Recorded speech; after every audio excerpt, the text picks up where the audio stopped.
You are listening to Kubernetes Bytes, a podcast bringing you the latest from the world of cloud-native data management. My name is Ryan Wallner, and I'm joined by Bhavin Shah, coming to you from Boston, Massachusetts. We'll be sharing our thoughts on recent cloud-native news and talking to industry experts about their experiences and challenges managing the wealth of data in today's cloud-native ecosystem.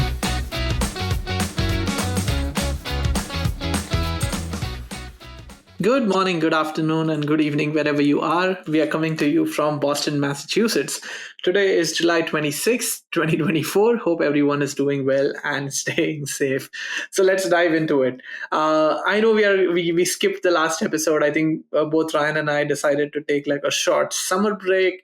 Me personally, I went to Japan with my wife. We did Tokyo, Kyoto, went up Mount Fuji. Unfortunately, didn't make it all the way to the summit because of the weather. There were thunderstorms there, so made it like I think 75% of the way up there. Spent the night in one of those mountain huts, and then hiked back down the next day.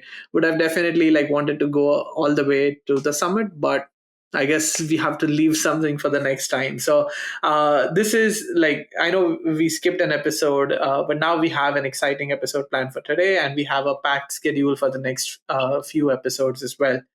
Before we introduce our guest for today's show, let's dive into the cloud native news. I know usually summer is the time where things or companies don't announce as much. Not many things are going on.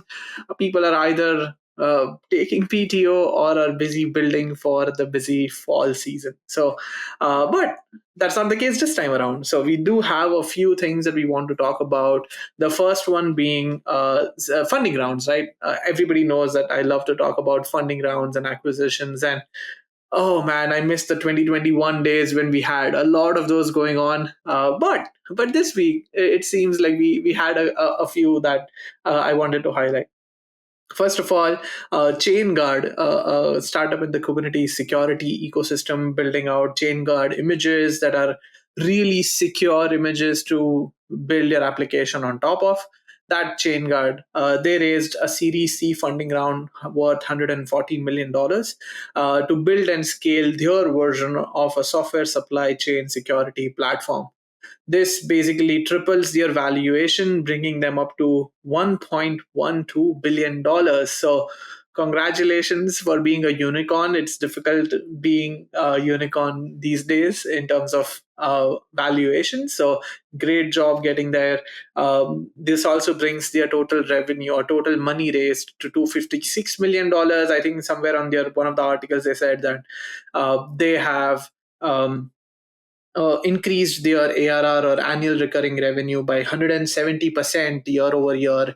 But again, the chain guard is still in early stages, right? So we don't know whether it was like 5 million to 8 million or it was 50 million to 80 million. So that's obviously like things that they won't share. But again, congratulations on the new money. Excited to see vendors in this ecosystem continue to get investment. So we can push the technology or keep pushing the technology forward.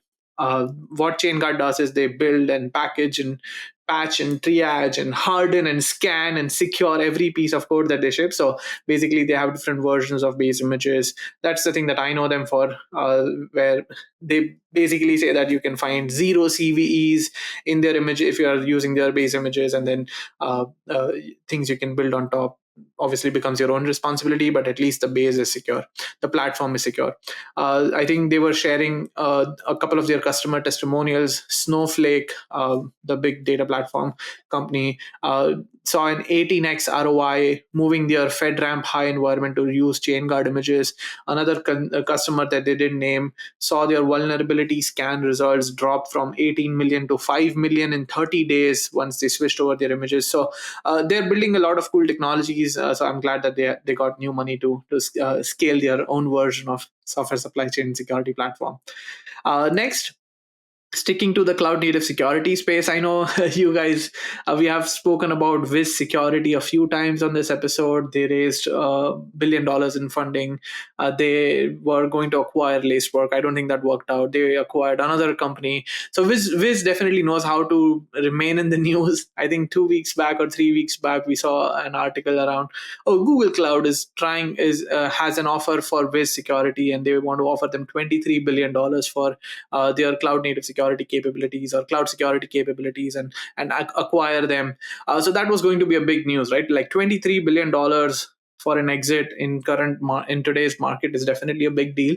But an even bigger deal is the Wiz co-founders going and saying no to this deal. I think from what I've heard on other podcasts, other venture capital based podcasts that I follow, their ARR is almost around 500 million a year. They want to scale that to $1 billion ARR and then go public instead of trying to or just sell it to Google Cloud. A couple of things that caught my eye, like $500 million. This was a 40x times revenue multiple. A big deal. Even if even if we look at their last funding round, they were valued at around that 11.5 to $12 billion. So this was like 2x their last funding round. It takes a lot of guts to say no to such an offer. I was talking to my wife, like, if because the co-founders, I think, still own 9% of the company, which means that $23 billion, each co-founder would have made like $2 billion. I was telling my wife, like, if I get such an offer, I would happily give away my company and then just go sit at a beach or do something else, or go sit on a mountain top in a mountain cabin and just stay there. Kudos to Wiz. I'm hoping that they use this momentum, turn around their ARR opportunity, grow their ARR, and head for the public market. So let's see. Let's hope that happens. In other technology news, Red Hat OpenShift it has a new release. 4.16 OCP or OpenShift version is now GA. A few things to highlight. Again, I'll link the release notes for you to go and look at all the different features. But a few things that I wanted to talk about today were, with the 4.16 OCP release, they're now supporting Kubernetes version 1.29. I was surprised that they didn't support 130 yet, but I'm sure that they have their own reasons. But yeah, Kubernetes 1.29 is the supported Kubernetes version. The Red Hat Advanced Cluster Security Cloud Service, long name for sure, but this was the StackRock acquisition, right? The Red Hat Advanced Cluster Security offering that they had. The cloud version of that service used to be in tech preview for, I think, more than a year now. Now it has officially moved to GA, so you can use that to not just secure your OpenShift environments, but also the EKS, the GKE, and the AKSs of the world. So that's something to look out for if you are in the Red Hat ecosystem and you have credits that you can use to use this solution. And then OpenShift virtualization, right? That's always a big thing whenever Red Hat has a new release. Like, you could see the trend. Like 2 years back, OpenShift virtualization maybe had a few bullets, maybe 2-3 bullets. Now they have like a whole section in the release notes. OpenShift virtualization things to highlight here is they made their Metro DR or synchronous DR capabilities for OpenShift Data Foundation generally available. So if you have two OCP clusters running ODF or FDF, whatever it's being called now, you can now have a synchronous disaster recovery solution where it's a stretch cluster. They also added more monitoring and observability capabilities using Red Hat Advanced Cluster Manager, or RACM, or RHACM. You can now use you could always use RACM to monitor multiple OpenShift clusters. Now RACM has a view where you can monitor virtual machines that are running across different OpenShift clusters. So it gives you that manager of manager kind of a view to allow you to manage your virtualization estate. So that's a new version of OpenShift. Another thing that caught my eye was Kubeflow, the open source project around ML and AI from the CNCF, now has a new version 1.9. And I think the first thing that they announced was the ability to run a localized model registry to help you centralize management for your ML models, different versions of those models, and the artifacts associated with it. I think even though this functionality is still in alpha according to the release notes, this is a huge step in the right direction, right? I know we in the past episodes where we have spoken about AI technologies on this podcast as well, we have asked guests around like, is there a version of a private registry or Docker Hub or a Quay registry running on prem which I can use to store my models without having to publish everything on Hugging Face? And Kubeflow has an answer. Like the community is definitely building towards it because it's still in alpha. But I'm glad that there is a project in the open source ecosystem that is building that model registry for people to use. They added additional capabilities where they make it easier to fine tune LLMs using custom data sets. So obviously, if any open source LLMs that you are downloading from Hugging Face, if you want to use the latest version, but obviously it's not trained on your data set and you want to fine tune it, Kubeflow has enhancements on how it can make that happen for you. And it also announced better integrations with the Ray project, Selden, and Kserve for serving those LLM models on your Kubernetes cluster. So overall, good announcements or good enhancements and good features. Go check it out if you're looking. I'm trying to see if I can get somebody from the Kubeflow community on the podcast. If you're a listener who works with the community, let me know and we can have a discussion around Kubeflow. If not, I'll try to find somebody. And then one final shout out.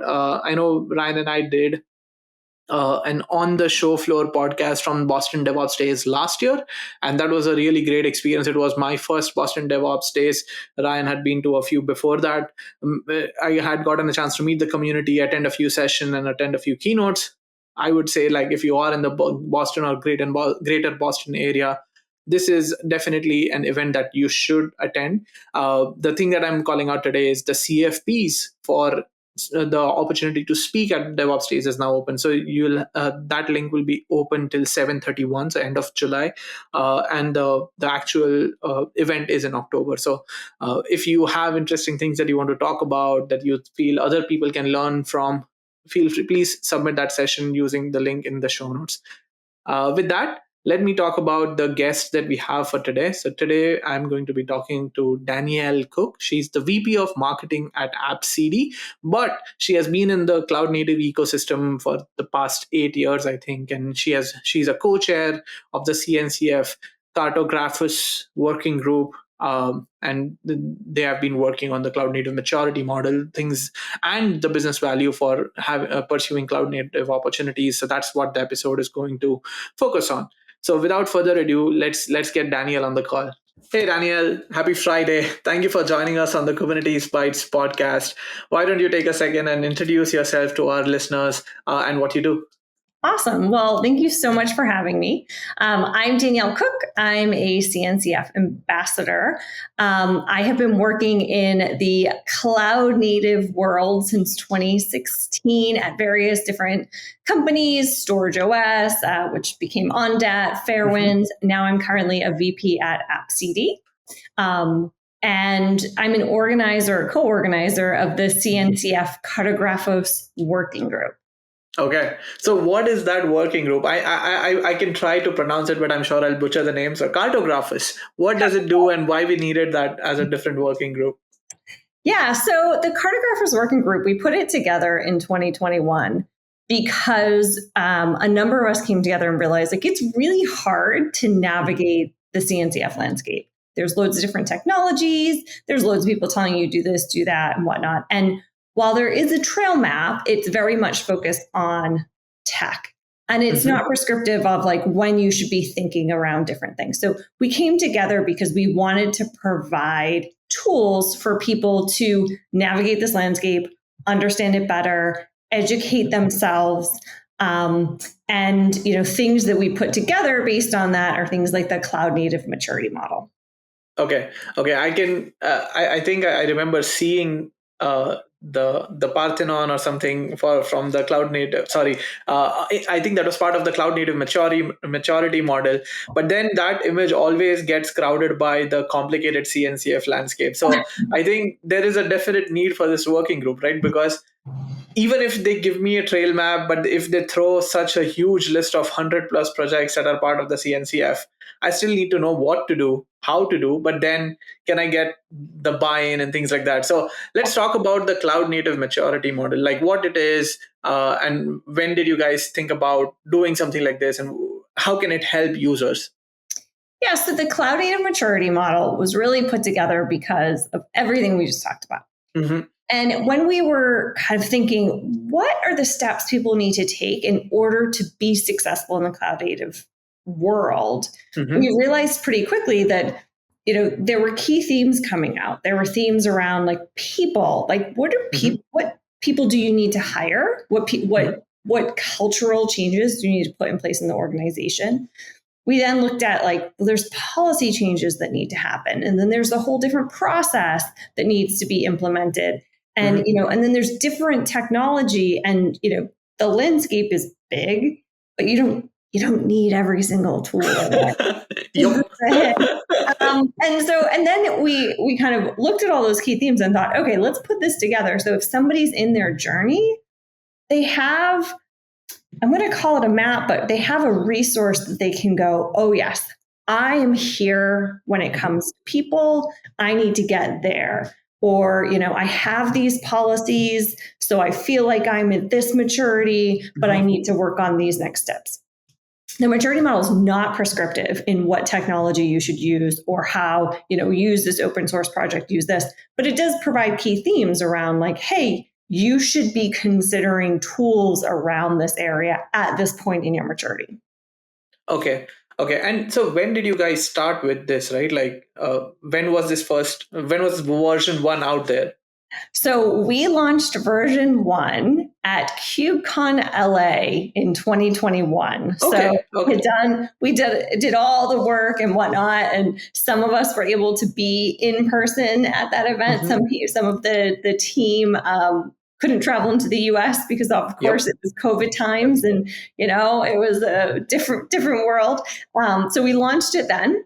Since 2021, we continuously update it. So the most recent time we released it was at KubeCon in Chicago. So in October 2023. Yep, those are the years. Yeah.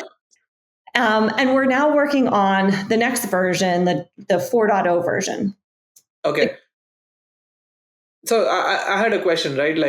With 1.0, 2.0, 3.0, right? Who do you talk to? Are you gathering information? Are you conducting surveys? I know there are a few surveys throughout the year that I always keep an eye out for, Data on Kubernetes survey and the one that Google does around developers. Who do you talk to? How do you decide what level an organization should be at to be called a certain level? So when we started with, back pulling it together, we used the working group's knowledge. So we pulled from different maturity models that already existed. So for example, Fairwinds had a Kubernetes maturity model that we pulled content from. We also had a few of the other members of the group have various forms of maturity models. So we pulled those together and really analyzed it at length, several calls a week, painstakingly going through, is that right? Is this not right? Since then, what we do is we reach out to the tags within the CNCF. We look at the resources that they've put together and then try and pull that information together. Okay. In the next version, we are doing a number of end user interviews on how have they used the model? Where are they in their maturity? It's an evolving process, right? We make it better every single time we put out a new version. Gotcha. And you said, you have been in the cloud native space since 2016. I think that's a long time. Kubernetes has been around for 10 years. So being part of the ecosystem for 8 is definitely a long time. How have your conversations across different companies that you work for, gone? How do they look at this maturity model? What are the different levels and how are they using it internally in their organization? If you can shed some light around that. Yeah. So, it's an interesting journey, right? So back in 2016, it was Kubernetes, what? So it existed, right? But where it is today is very different. And then all the open source tools around it are so different. I think what is always interesting to me is that being in this market for a while, I'm like, oh yeah, this is old hat. But every time I go to an event, I speak to somebody who's new to the community, it's like we're back to 2016, right? They are looking at it for the first time. They're trying to understand, where do I go? What do I do? Like, there's all this new way of working. And so it's interesting to kind of watch. I see like it goes in waves, if you will, like a bunch of new people and then they settle into it, and then a bunch of new people and they settle into it. So, it is still, as much as a lot of us who have been in the space a while think, oh, this has been around for a while. It hasn't. And, there's still lots more to do. Okay. So what are the different levels, right, as part of the maturity models? Yeah. So we outlined 5 main levels. And we really looked at, okay, you're going to start here with the understanding that you have already decided cloud native is a good option for you. And I think that's really important. We're not starting from evaluating cloud native. You've done that. You've decided you're going to move one application, you're going to move your entire, systems over to cloud, like whatever it might be. So we have 5 from there, which is the first stage is building. So that's where you're like, okay, I am now testing all the different technologies. I'm figuring out which application to move fast. Hopefully it's not business critical because you're going to have some learnings on the way. Yep. You are probably running some proof of concepts. You're really figuring out what you want to do, but it's all pre-production. Level 2 is when you do actually start moving some applications to production. Level 3, we call that scale. This is where you're like, I like what I'm seeing. I'm happy with it. And so now I want to scale it across the business. And that might be, I'm going to scale it to these applications, not these ones. We do like to call this the messy middle, because it is where, you might have just have a proliferation of tools. And then you're like, whoa, what are we doing?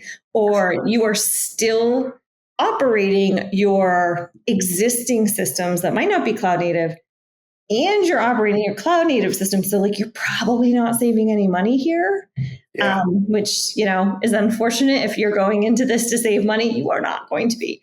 And then level 4 is where you kind of fix all that. So that's our improve phase, where you look at all the decisions you made, you revisit them, you start cleaning up things, because you're reaching a sophistication.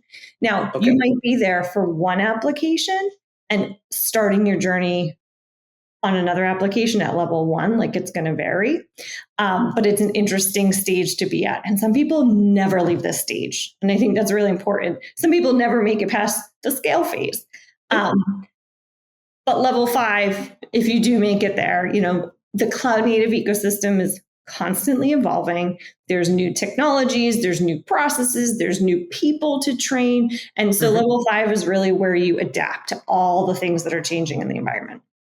Gotcha. And obviously it's difficult to quantify how many organizations that are present at each of these levels currently. So I won't ask you that. But at what point do organizations are like, okay, I'm committed to this. I need to make this work. And maybe I need to contribute code back to open source or start becoming a paid member of CNCF.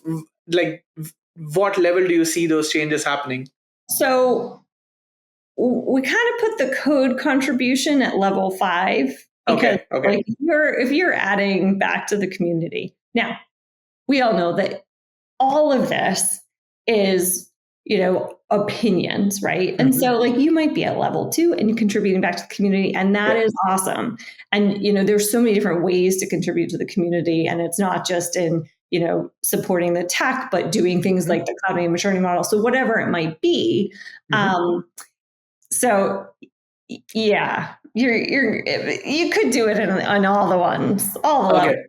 Okay, that makes sense. So, one last question on the maturity model, and then we'll move on to like the topic that I'm excited about asking your opinion on. I've seen that there is definitely the cloud native maturity model, but then there is also the platform engineering maturity model. I think that also falls under CNCF.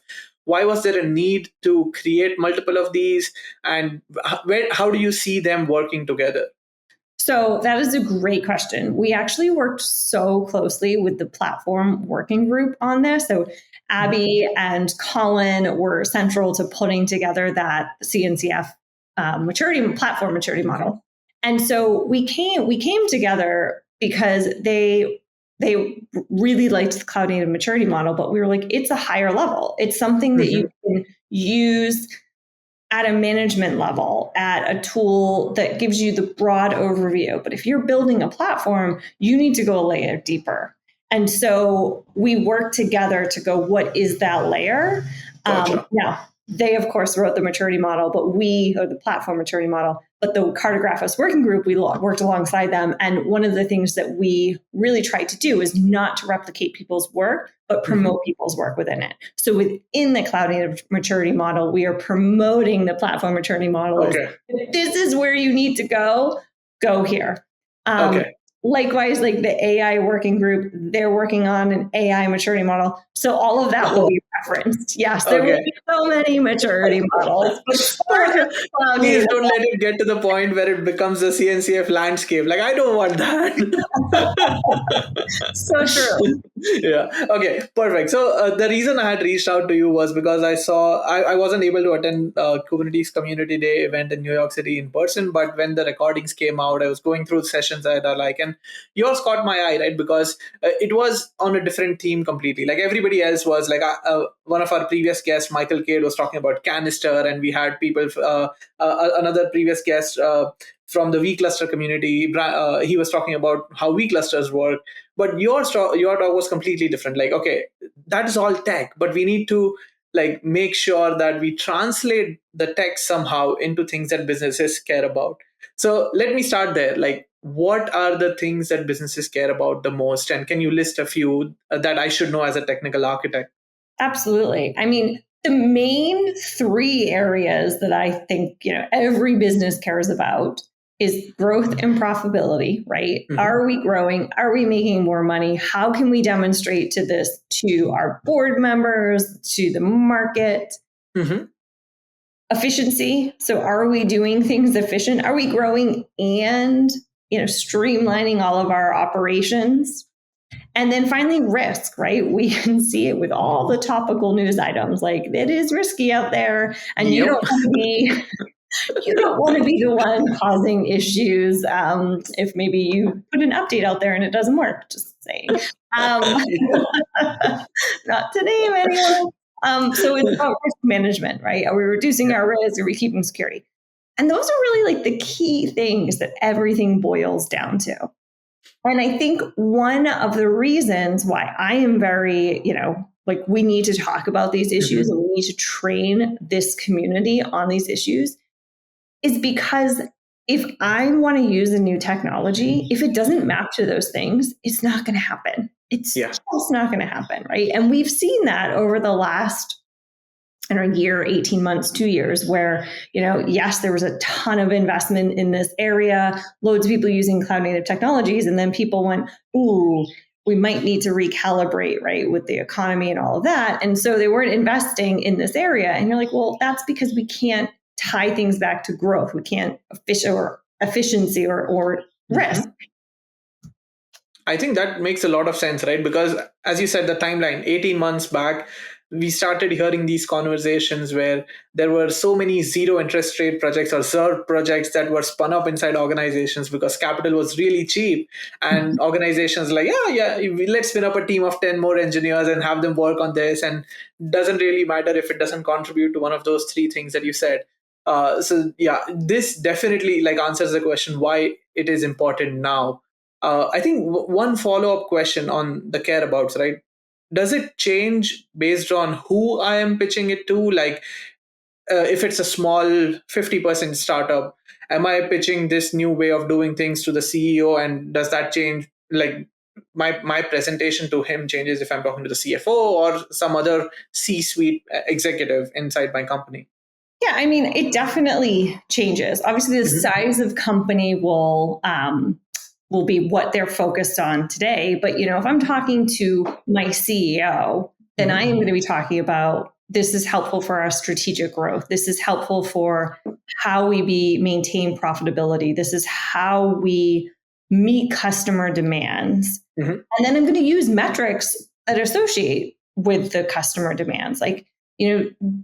That's what CEOs care about. CFOs, on the other hand, right, we're looking at operational efficiency. How much money are we spending to do all of this? And, I know one of the things that is so topical at the moment is cloud cost, right? Like, are we spending a ton of money on the cloud? Is the investment worth it? Can we, right size it all? Can we make it more efficient? Can we save money? But importantly, can we show our CFO that? Like, if I go in and I, work my magic on, my pods and clouds and all that, and I'm like, oh, I'm saving some money. If I can't show anybody that, it's like it didn't happen, right? I want to be able to show them that. And then, you have your COO. They're looking at efficiency. So I think it's really important to understand what the company goals are at the higher level. So whether you are an individual contributor coming into the organization or you are leading a team, if you're not understanding the big picture of your company and can map every decision onto it, then you're at a disadvantage. Like, that should be a priority for you. So you're saying basically I need to pay attention to the all hands that the executive team and everybody underneath them does.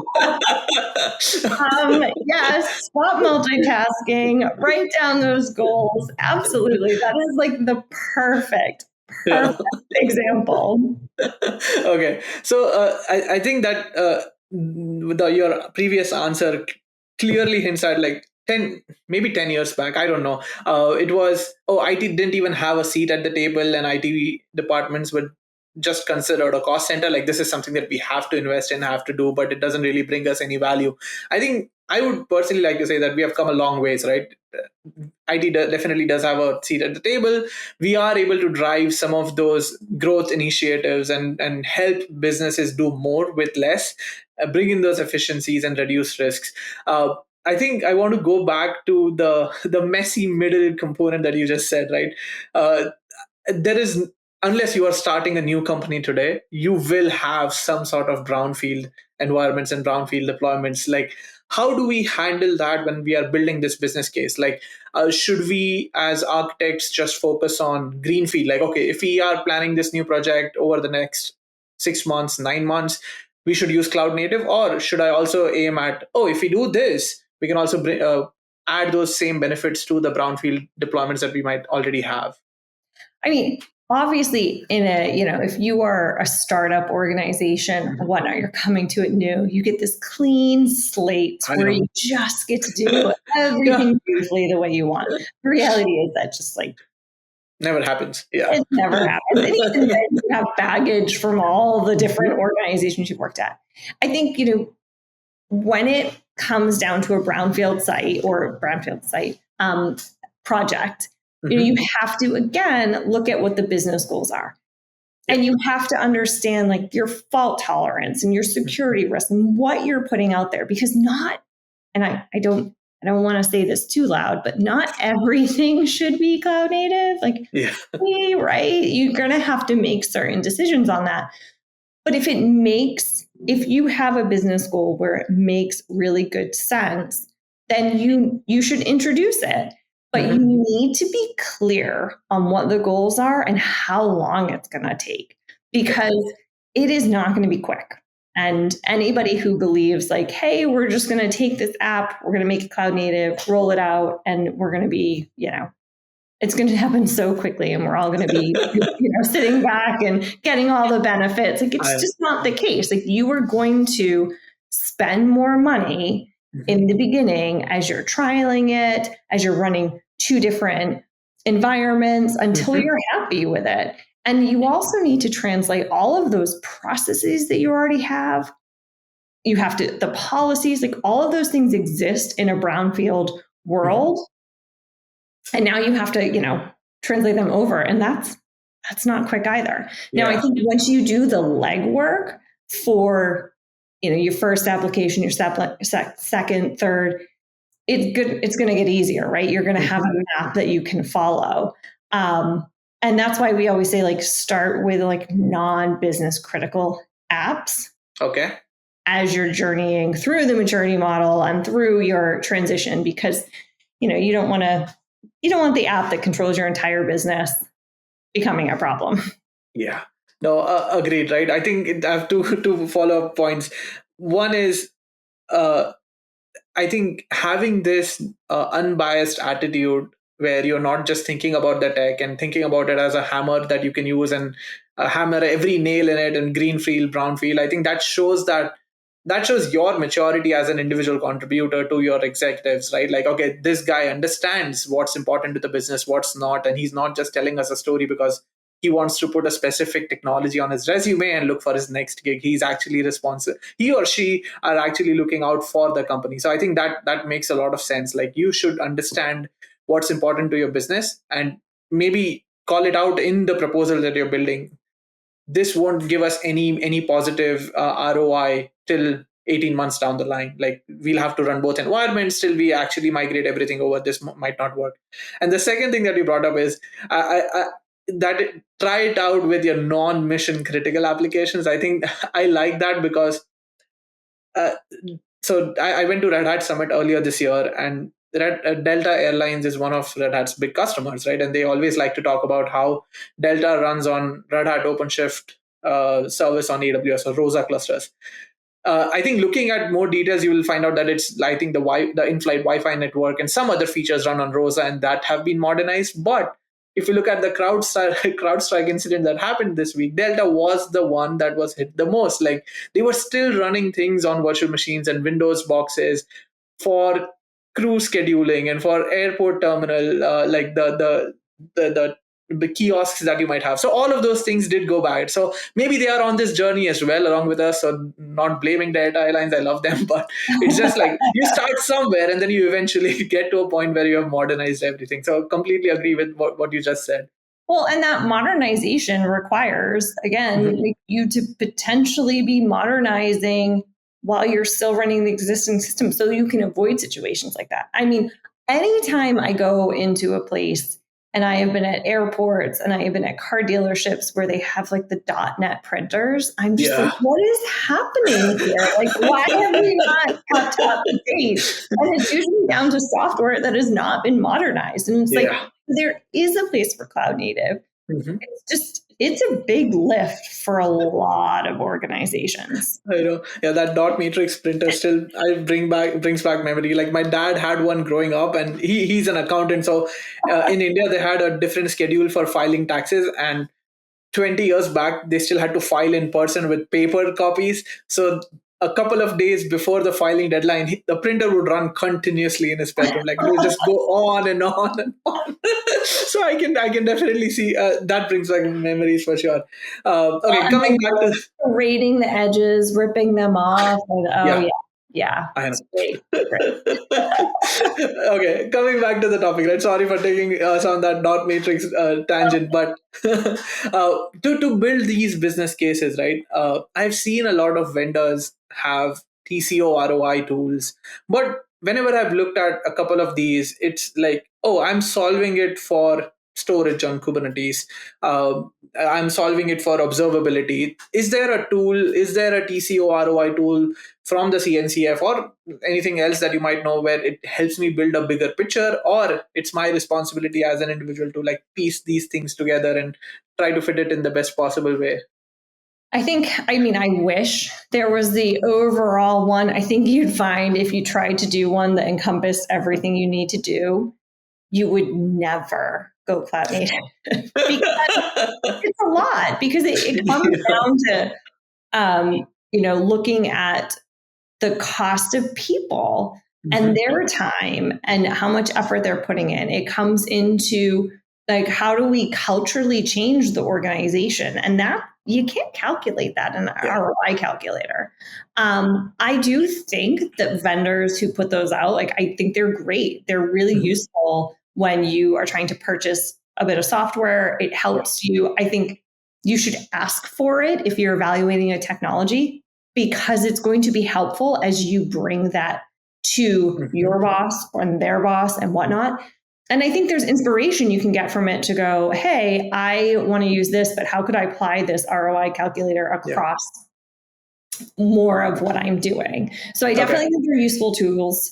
I think, vendors are going to be biased because that is, they want you to buy their software or use their, open source tool. And so just knowing that, but also, there's a lot of different ones out there that you can question and dig into, and you might find that they're really useful. Gotcha. Okay. No, I agree. Like our TCO ROI reports, even if it doesn't apply to everything, they are definitely helpful. They help you compare some things, maybe put you in that mindset where, oh, these are the things I should be thinking about. Like some of them do have like soft costs where like just add salary for like 5 employees based on some US specific data, and then they handle some of that. But yeah, I think it's about the mindset you should be thinking about when you're trying to build this case. So Right. like, I love that. The mindset. It's the business case. You're thinking about the cost. So it's a tool that will help you. yeah. And so like talking about business cases, right? What's the time horizon? Like, am I building it for every small project? Like, oh, I want to start using Kyber now, or I want to switch to Istio. Like, should I be building it for that? Or it should be like year or 18 months where I'm going cloud native, I'm adopting Kubernetes, here are the benefits. Like what should we be thinking about in terms of time frame? So in the maturity model, we talk very early on about creating that compelling business case for doing this. And be realistic with all of your leadership at your organization that this is a journey and it's going to take a while. Now, I am very conservative when it comes to this, and I'm like, say longer, right? Yeah. Don't commit to short-term goals. But I do think that there's the bigger goal of we're going to do this, we're making this transition, and then there's the shorter-term goals. So like within the maturity model, at one point, we talk about different requirements. We give some examples of some organizations, and we say, okay, Acme organization, they have to demonstrate security and compliance within the supply chain. And so, they have different KPIs like zero policy violations and whatnot. And then they can, to sell to an enterprise, they can show that. So that could be a short-term goal within your longer-term goal of like, we're going to do this so we can demonstrate that and we can get this done in a few months. Likewise, like we have an example of, if you want to meet some of your customer demands at an enterprise, like, you have to scale to deliver services to 20,000 locations. So you need to be measuring scalability. How does Cloud Native support you on that? And you might be like, this is going to be 6 months to a year goal. And so, and then we give another example around revenue targets. So like we want to improve our customer retention rates. So we're going to be looking at that, and we are going to put out new features, and are they going to like it? And that is going to be measured over time and have individual metrics that we can track and whatnot. So it's not one goal. It's mapping to those business goals about who you're trying to sell to, what you're trying to achieve. No, I think that kicked off like a different train of thought in my head, because just this week I read something where all public agencies or public sector government agencies in Switzerland are now mandated or required to use open source software. So when you were talking about I need to meet these KPIs and have like a secure supply chain because the Biden government had enforced a law where everybody needed an SBOM, I think these compliance with these policies, I think you should, as an architect or as a person who's building this, you need to be aware of these policies, maybe ask questions to your legal team or to your compliance team, see what rules have changed, and see if you can fit those into your business case, right? Because if you're, as you said, if you're trying to align with the priorities that my execs have, you have an easier opportunity to get projects approved and get the funding that you need to try out the cool new tech products. Absolutely, because everyone in an organization has a boss, right? Even the CEO does, whether it's the board or their investors, right? Everyone has that. So it's caring about what do they care about, and how can I think about that in my everyday job so that we're all drumming, stomping, moving to the same beat, whatever it might be. Going in the same direction. We are from Boston, Danielle. Come on. We need to support.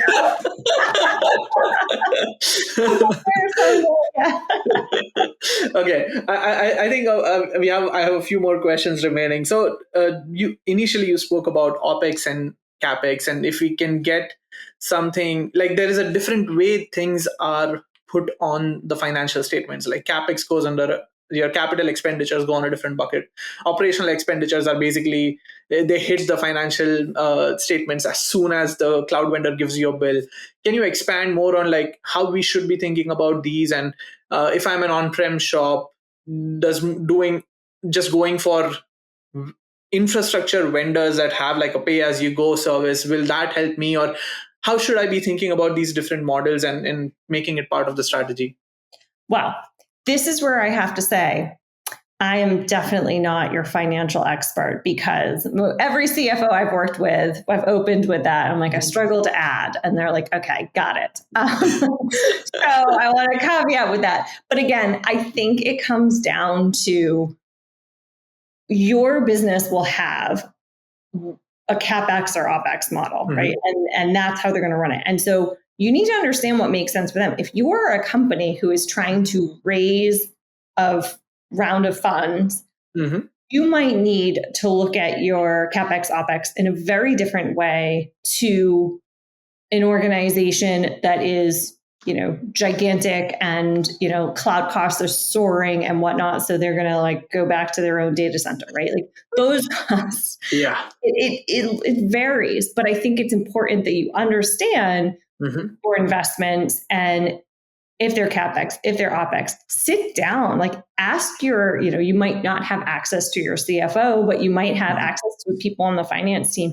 Ask them what they care about and why they care about, and when do they want it on the books? When do they not want it on the books? Because that will help you as you recommend, hey, we're going to, I want to purchase this. I want to buy this. I want to spend this time on this person doing this thing.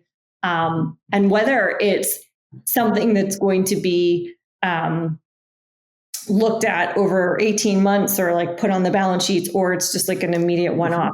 So you need to, you'll be looking at your ROI that way. Okay. No, I think it makes sense, right? People who have been in IT for a while understand that, once you buy something on CapEx, 3 years, 5 years, there's a depreciation cycle. And once you have paid for it, everything else seems kind of free. Like, I need to add 2 more users, and that's okay. Like, I already paid for my servers or storage. I have enough capacity or enough bandwidth to support more.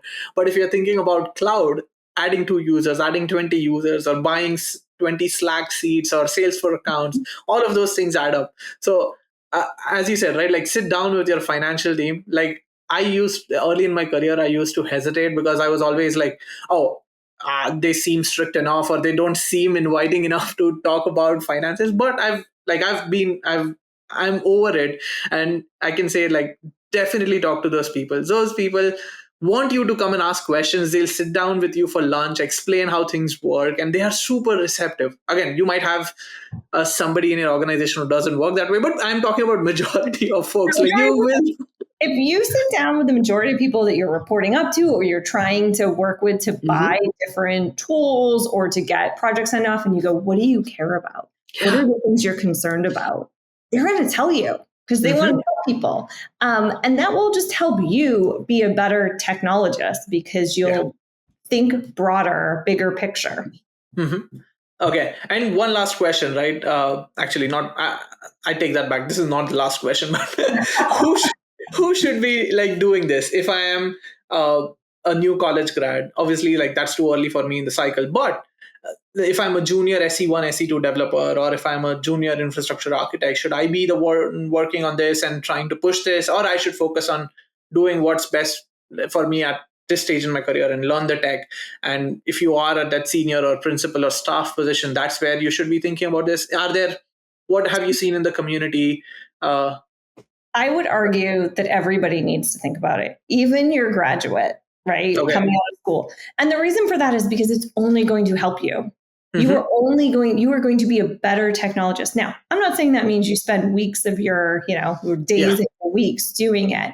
But if you have the opportunity to join an all hands, and they are, people are presenting on what the business plan is, pay attention to it. Yes. Take some notes down so that next time you want something or you want to try something, you're like, hey, this would map to this goal. That's only going to help you, because the more you move up in an organization, the more you have requirements to constantly be creating that business case for anything, right? It's not just about acquiring tech. It's about getting new people on your team, hiring new people, getting them to focus on a whole new project, investing in a whole new area, adding new feature, all of those things, the more you can align to what senior, top level, your managers, the better you're going to be. Okay, no, I think that's some great advice. Okay, this is my last question. Like, where can users learn more about what the cartographics? Sorry, I'll get it eventually. Well, I Working mean, group. I still struggle to say it, and I've been saying it since 2021. How can people learn more about what's going on in the working group? How can they help? And you said you were conducting interviews with the community for the version 4 of the maturity model. How can people help with that? Yes. So we are always recruiting members to the Cartografos Working Group. So if you think that this is an amazing topic and you want to be part of the next version of the maturity model, then you can hit us up. Well, first of all, you can read the maturity model at the CNCF. This is really horrible, but I think it's maturitymodel.cncf.io or it's cnmc.io. So good luck. I'll find that and add it to the show notes. Search on that one. Yeah, it just didn't roll off the tongue. We have a Slack group on the CNCF channel. It's Cartografos. You can join that. You can reach out to me directly on the CNCF Slack channel, or you can email me. I'm Danielle at appCD.com. Totally want all the feedback on the maturity model, but also if you are an end user in this community and you want to give us your thoughts, I would love to speak to you. And, it wouldn't just be me. We have a number of people in our membership, and we just want to make sure that people who are in the cloud native space can, follow this journey, follow this ride, and that we all as practitioners have a whole ecosystem and industry that we're proud of. Yep. No, I think that's a perfect way to end this episode. Thank you so much, Daniel, for your time today. This discussion is going to be super helpful. So we might have to call you back next year when the 4.0 model is out to dive into like how things have changed. But thank you so much for joining us today. Thank you so much for having me. Okay, that was a great episode, right? Definitely an interesting discussion. I know we always like to focus on the tech and how things work, and we are curious people like that. But as Daniel pointed out, right, like tech alone isn't sufficient. Like we have to make sure that we are able to convince the stakeholders to invest in cloud native technologies, and we can only do that if we are able to talk in that same language. Like if you are able to present, build a business case and present to the execs in your organization around how adopting cloud native technologies or how modernizing your infrastructure is going to, as she had listed things like how is it going to grow your business? How is it going to bring efficiencies? And then how is it going to help reduce risk for your organization? Remember these 3 pillars, right? Growth, risks, and efficiency. And these can be done in a few different ways, like adopting the cloud and ability to scale on demand or make developer experience easy for your developers. All of that is going to help have the developers move faster, build better things quickly. That helps you grow. By building a platform with all the different discussions that we have had around platform engineering, by building those golden parts, you're bringing efficiencies, you're reducing churn when it comes to your employees, you're enabling new people to get productive faster. So that's bringing efficiencies. And then for the risk part, right, like security definitely is one of the big things. How can you use the cloud native stack to comply with certain standards, to maintain compliance with things like GDPR or FedRAMP or HIPAA based on the industry that you are in or the geography that you are in. So make sure that you are thinking in these things, like have that mindset, the business case mindset. And as Daniel corrected me during the episode, right, it's not about the level that you are in. Everybody can be doing this and making themselves more relevant inside the organization while also focusing on the tech. So again, a great episode for me. Hope you guys found it interesting as well. If you did, I would really appreciate if you can share it with your friends, your colleagues, even your friends. Let's see if they want to. I have friends in the ecosystem that are not using Kubernetes today, and I push them or I initiate discussions around, you could do this with Kubernetes. Maybe you share this podcast with them and they can find something interesting that can help them on this journey or start at that level 1 of the maturity model. With that, make sure that you go and subscribe to our YouTube channel, give us some likes there, leave ratings for us. If you have episode suggestions, you can join our Slack from our website, KubernetesBytes.com. And with that, it brings us to the end of today's episode. I'm Bhavin, and thank you for joining another episode of the Kubernetes Bytes podcast. Thank you for listening to the Kubernetes Bytes podcast.